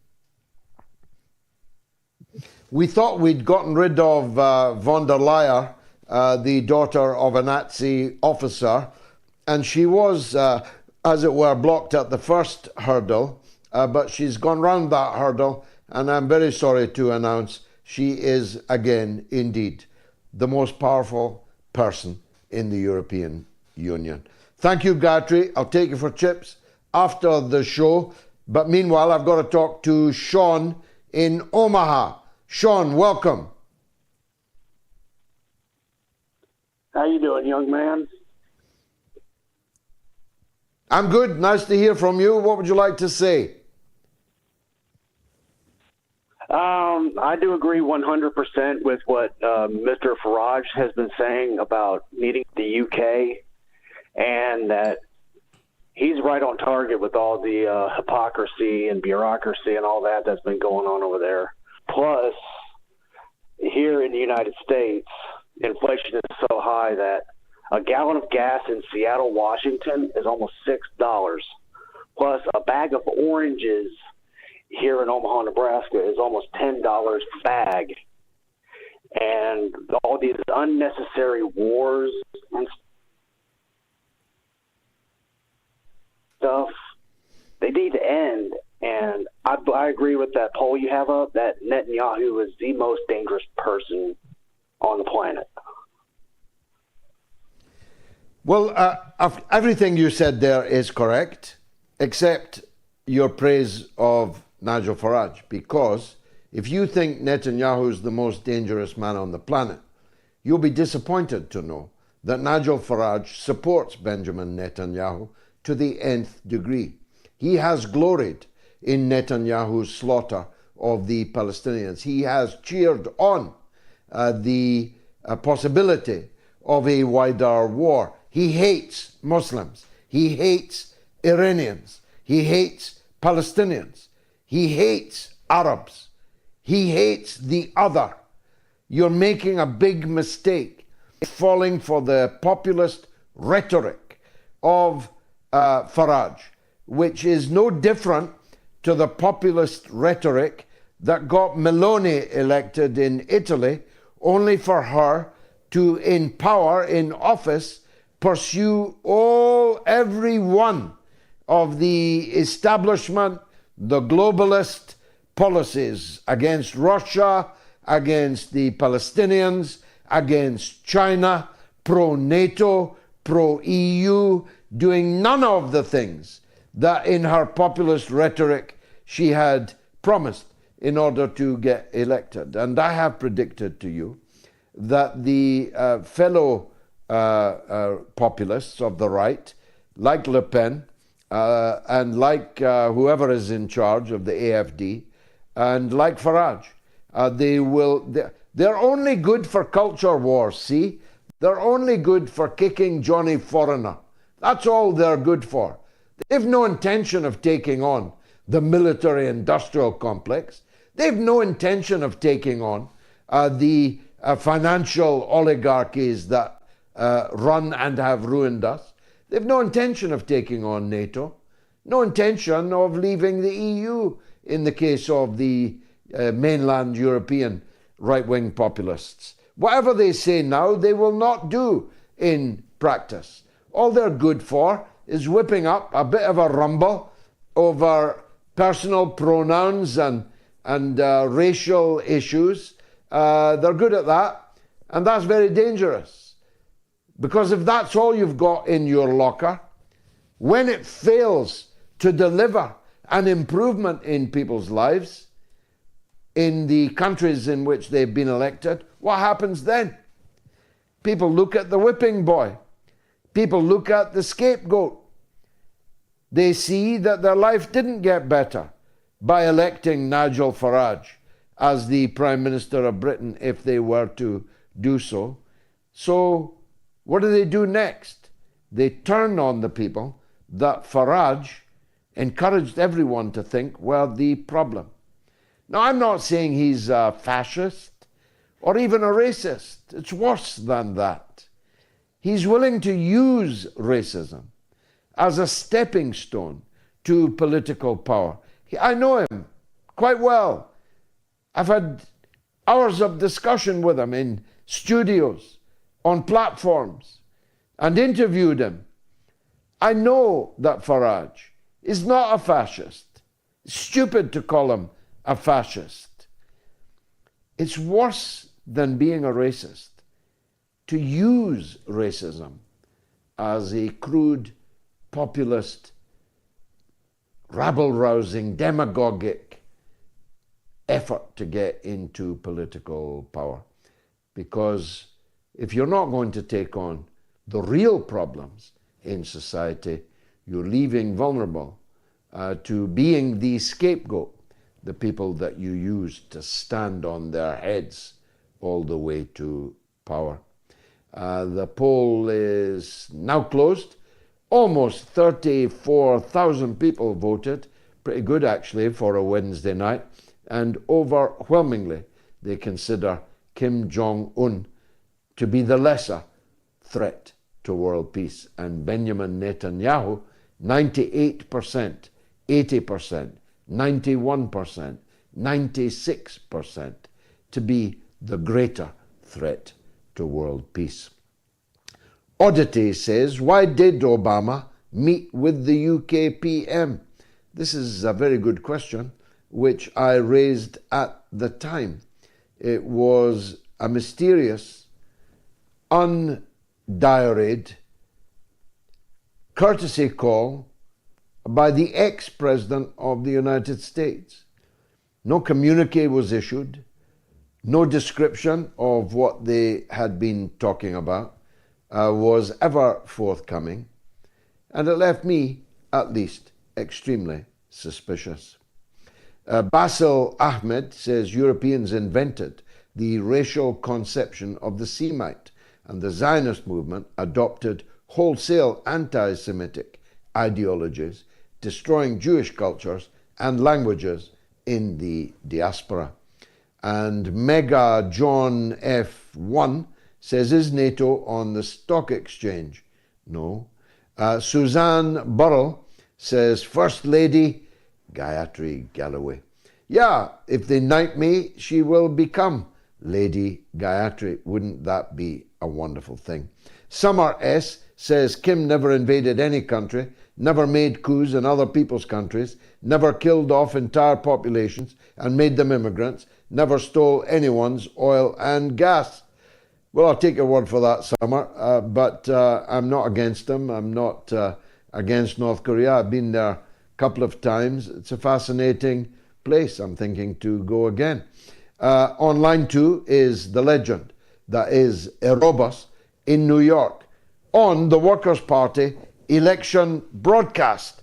Erebos, welcome back to the show. Salubrious evening and greetings and salutations. Can you hear me? Yes, very clearly. Thank you.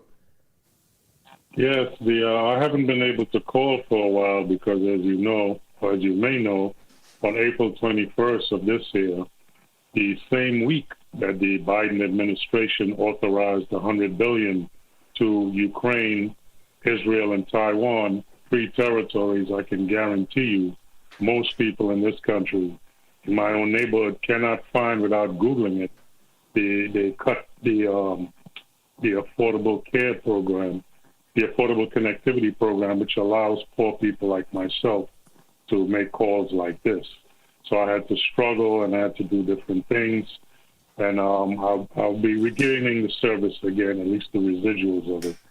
So, that was like a long-about way of saying, they sent the money to these wars. Well, I'm intrigued by that. How does that work then, Erebos? If we are toll-free, does that mean you can't make a toll-free call in your situation? Well, I'd have to pay out of pocket, and that was the problem. From our collective tax dollars, 23 million of us was going towards this program. The residuals of this program is called Lifeline. And so I'll be getting that back again.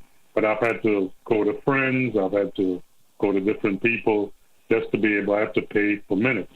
So it's completely different than how it was before. However, to segue, I watched the manifesto earlier, and I liked the way that you handled the press. And what I was most impressed of was not just your responses, but the fact that you did an old school thing, right? And I think even those are your enemies, the representatives of your enemies, had to be impressed with on some level. You allowed them to come. You allowed them to ask questions, which is more than what they do for you and any other anti-establishment independent candidate or political party, right? The fact that there's no mention at all of the Workers' Party, even though people, you're in households, and as you stated, your ground game is strong. It goes to show how far the media monopoly has come, right? And for you to be gracious enough, because you didn't have to invite them there, but they were all there, all the usual, the BBC, the Sky, this one, the other one, and I think it will go a long way on making you much more appealable. to people, even people that listen to those networks that say, hey, he wasn't there with the 7 dwarves, but he was gracious enough to extend a hand and bring them in there and have them ask questions. That is much, much more than they had ever done for you or any of the People's Party candidates. So that stuck out to me. That's very kind of you to say that and to express it so kindly. The point that struck me about the broadcast was how juvenile the journalists now are. I don't just mean in terms of years, though it is striking how young they are. And with that youth, I'm afraid, has not come an historic memory. I mean, I was prominent in politics at a very young age, but I had an historic memory. I knew what had happened in the past, and I knew the history of ideas and politics, but they don't, you see. So part of the time, you're looking at them and you realize they just don't know what you're talking about. But I've got a treat for you, Erobos. Next week, it is the rumble in the jungle. It is the thriller in Manila. Next week, it is the grapple in the apple. Next week, it's 1 hour Piers Morgan versus George Galloway. You don't want to miss that big fight. Piers might want to miss it by the end of it, but he has been gracious enough to give me 1 hour on air with him next week. Watch this space. Thanks, Erobos. Will in California is almost certainly the last call. Will, go ahead. Oh, so lucky to get through to you, George. We love your show out here. But I'm wondering, we're disgusted how reckless our Congress is not to have forced Joe Biden to the House floor in Congress to explain to the American taxpaying citizens what his plan is in Ukraine. Now we've just rejected yet another peace offer from Moscow, while Joe's signing a 10-year deal with a foreign puppet dictator so that no future president can settle our involvement and get back to supporting our own taxpayers. We need our own borders protected, don't you think? Yes, it is a remarkable thing and a growing trend, actually. You think you've got it bad, Will. Britain signed a 100-year deal with Zelensky. I mean, Joe Biden, with the best will in the world, not to wish him death or anything, is unlikely to be here in 10 years. Zelensky might not be here in 10 years. He certainly won't be the president of any state calling itself Ukraine in 10 years. Yet, President Biden has locked the American people and the American government into a 10-year commitment to a here today, gone tomorrow, unelected chief martial law administrator, which is what legally and officially Zelensky now is. But just think of us. You've heard of the 100 Years' War between Britain and France. We're now in the 100-year treaty with Ukraine. The only good news is it's very unlikely that it will last that long. Will, the constitution of your country is being ridden underfoot, is being trodden underfoot, it is being trashed and deconstructed almost on a daily basis. But again, think how badly off are we? We don't even have a constitution. We have an unelected head of state. We have an unelected half of the British Parliament. We have an unelected Prime Minister for whom nobody voted, who succeeded another unelected Prime Minister for whom nobody voted. It is quite extraordinary that we still have the gall to describe ourselves as a democracy. You get me? Thanks very much for watching. God willing, I'll be back at the same time on Sunday with the mothership, the original mother of all talk shows.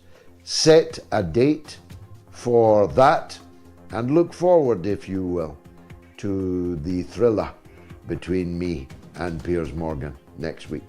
Be the televised highlight of the election campaign, I promise you.